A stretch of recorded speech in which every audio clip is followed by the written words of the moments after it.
مور پلار الله اکبر احوج الناس الى رحمتك، یعنی په خلکو کې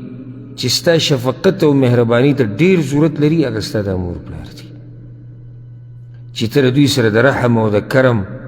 د شفقت او د مهرباني معامله وکړي، سختي ورسره ونه کړي، بد اخلاقي ورسره ونه کړي، بېعزتي ونه کړي، عجزي د هغوی په مخ کې کوه، تکبر د هغوی په مخ کې ونه کړي. او دا خو الله په قرآن کې دا وصیت موږ ته کړی. الله وی اما یبلغن عندك الكبر احدهما او كلاهما فلا تقل لهما اف، که دا دواړه یا په دې کې یو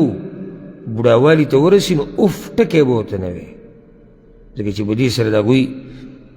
هغه طبیعت چې دی هغه ګډوډ کېږي. الله وی ولا تنهرهما وقل لهما قولا كريما. الله وی رټې به نه چې خبره ورسره کړي، ډېرې عزتمنه خبره به ورسره کړي. واخفض لهما جناح الذل من الرحمة. الله وی وزرې به کته کړي د هغوی په مخ کې د رحمت او د شفقت د لاسه. واخفض لهما جناح الذل من الرحمة، د رحمت او د شفقت د لاسه به خپلې وزرې کته کړي د مور پلار په مخ کې. دا شفقت او مهرباني ده او څومره سپک دی هغه انسان. او زه ورته د سره نه غیرتي ویم، نه ورته د سړیتوب خاوند ویم، او نه یې په څه کې شمارم رب الکعبه چې هغه د مور پلار په مخ کې د زور او د چغو او د بدتمیزۍ معامله کوي د هغوی سره. ته ماشوم وي، هغوی تا سره د رحم معامله کړې وه، د شفقت او د مهربانۍ د سره کړې وه. نن هغه ستا رحمت او شفقت ته ضرورت لري، ته ورسره د تکبر او د لویۍ معامله کوې. مخکې ورځو کې مې یو ویډیو ولیده، یو ملګري راته راولېږله، یو مور جاړي وایي زه بچو په شریکه والیم، ورسره د هغوی ښځو مې ووالیم. زه په ما باندې په هغه ځي کې د هغو نه ځیږ شو او داسې سوچ کې لاړم چې داسې به مې نو بیا مې ځان له جواب ورکړو چې شتي که نه دا قصه ته اورې نه، چې داسې به م یو سړی چې د هغه لاس به اوچتېږي په مور باندې، او داسې به م یو انسان یي چې هغه زه د انسان خبره کوم، یعنی انسان عام چې والي که مسلمان که کافر هغه څه دا احساس چې دا زما مور ده، بلکې څاروي ته هم دا پته چې دا زما دا مور ده، زناور ته هم پته. او دا ظالمان را لګېدلي دي او دغه بوډۍ یې وهلې ده او سره د ښځو. نو تا سره هغې دا چل چېرته کړی، تا سره د رحم او د کرم معامله کړی. نن چې کله هغوی کمزوري شو او د مټو نه زور ختم شو، ته د هغوی ته خپلې مټې ښیې. څه بې شرم انسان دی چې څوک دا کار کوي. زور خو هغه چا ته چې کمزوری دا یاده که، زه عامه خبره کوم د مور پلار نه، زور خو هغه چا ته چې کمزوری دا د سړیتوب کار نه دی. ګورې لکه اوس په لاره کې یو فقیر ملنګ ولاړ دی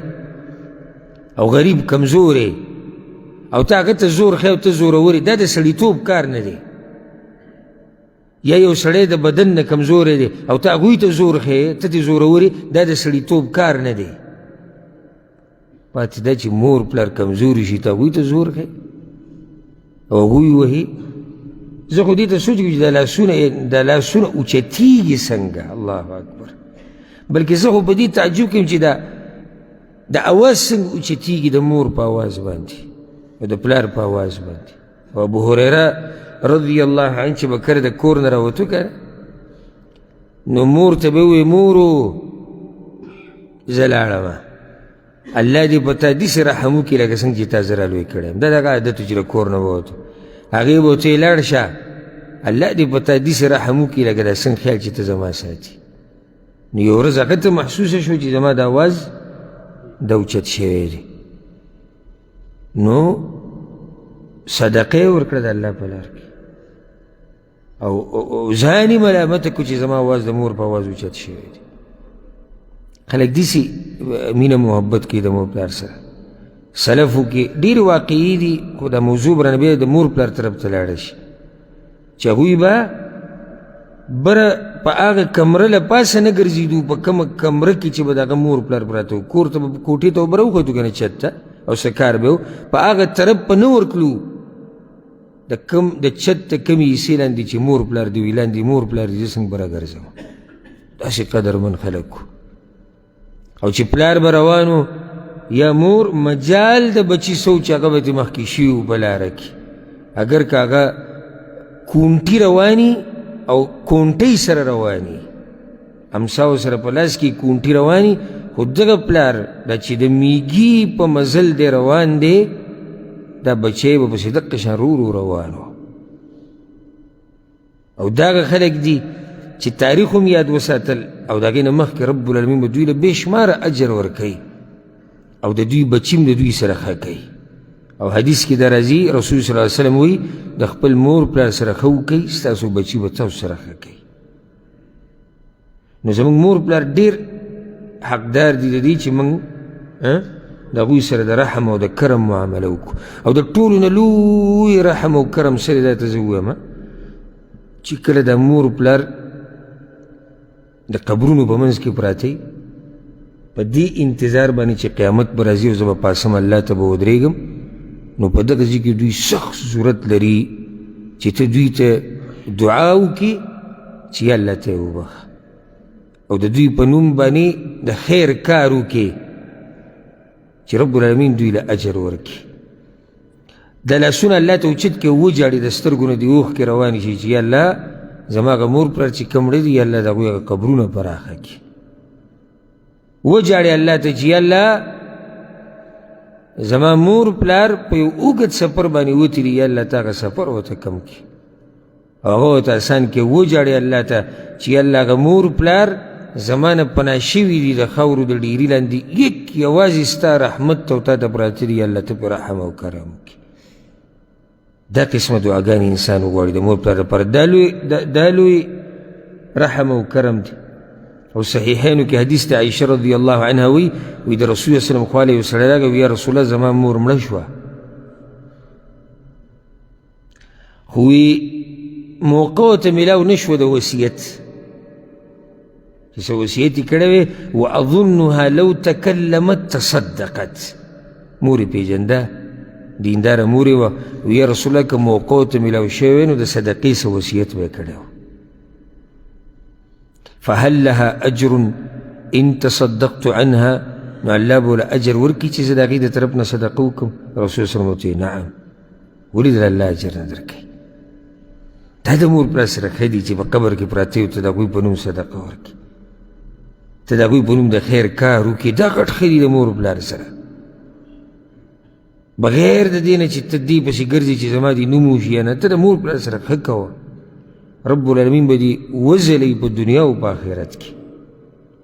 دومره عزتونه به راته میلاو شي د آخرت نه مخکې په دنیا کې چې ته به حیران شي د دې داسې چې تا د مور پلار سره ښه کړي دي او لازم نه چې دا مور پلار به ژوندي تا ته به دعا کوي نو په تا به رحمتونه راورېږي ولې الله نیني ته ته چې د مور پلار دپاره د شپې په توره تیاره کې الله ته جاړې او هغوی په قبرونو کې پراته وي الله نیني ته چې ته د مور پلار دپاره جاړې الله ته نو الله خو تعیني که نه په تا باندې به د رحمت بارانونه راووري رب العالمین داسې رحمت به درته میلاو شي په مخه د مور پلار دپاره دعاګانې غواړي او ځکه الله څه وایي وقل رب ارحمهما کما ربیاني صغیرا او وایه داسې چې یا الله زما په دې مور پلار داسې رحم وکړه لکه څنګه چې زه وړوکی رالوی کړم ډېرې سختۍ تېرې کړي دي او ځکه بعض علما وایي څنګه چې دا 5 منځونه په تا فرض دي نو کم سے کم 5 پیرې وي د مور پلار دپاره دا دعا غواړه هسې علماو بعضو دا خبره کړې خو زه ته خپله دا خبره وکړم یعنې بس خبرې خو ښه نه یي کول خو هسې دې دپاره چې په خیر کې د چا اقتدا وشي نو ښه ما په ځان د یو څو استادانو نومونه یو څو خپلوان او د هغوی په سر کې مور پلار دا ما په ځان واجب کړي دي چې په هر منځه کې که هغه فرض وي او که هغه نفلي زه به دوی دپاره دعا غواړم دا ما په ځان لازم کړي دي او کاغه زه اوږد مونځ کوم کاغه زه لنډ کوم که د سبحان رب العلا پکې یو موقع میلاو شي نو هغه زه یو ووایم که مونځ ډېر مختصر سبحان رب العلا یو پیر ووایم زر زر پکې د مور پلار لپاره دعا وغواړم بیا یو څو استادان چې زما زړه ته ډېر نږدې دي او ډېر څه چې ما یې زده کړي د هغوی لپاره دعا خاص غواړم یو څو خپلوان نور دي نو پیسې پې زموږ نه نه لګي اوس بس خو هغه دي چې اگر عبارت که د پیسو دی ورته ووایو خو یمري ساتي وځي د پیسو بس به ورسره نه کړي پیسې پې ستا نه نه لګي ټیم پې نه لګي ته صرف الله ته لاس اوچت کړي چې الله زما په مور پلار باندې رحم وکړه دا ګوره ستا رحم دی په هغوی باندې ته پې زړه سېځې چې یاره دغه بوډا چې هلته تا ته پروت دی یا الله او یا دغه بوډۍ ما چې خپل ځای نه زمونږ والد صاحب الله دې د هغه په قبر باندې رحمتونو باران راووري چې کله خخم کو دعا م غوښته نو په هغه ټیم کې به دعا کېده ویم یا الله ستا نبي صلی الله علیه وسلم دا خبره کړې ده چې یو سپین ږیری تا ته لاس اوچت کړي او څه دنه غواړي نو ته د هغه لاس نه راواپس کړې ځکه چې د هغه سپینو ډکو نه تا له حیا درځي دا مونږ ته ستا پیغمبر ویلي او نن مونږ یو داسې انسان تا ته په قبر کې یوازې پرېښودو چې د هغه ویښته سپین شوي دي هغه ژوندی و تا ته به لاس اوچتو دې ځای کې اوس مړ دی مونږ تا ته کېښو یا الله ته ورسره د رحم او د کرم معامله وکړي ځکه چې دلته دې محتاج شو ستا دعا ته ضرورت لري ستا د خیر کارونه چې ته د هغوی په نومو کې دې ته ضرورت لري نو د مور پلار دپاره دعاګانې په مخه غواړي او که زه دې موضوع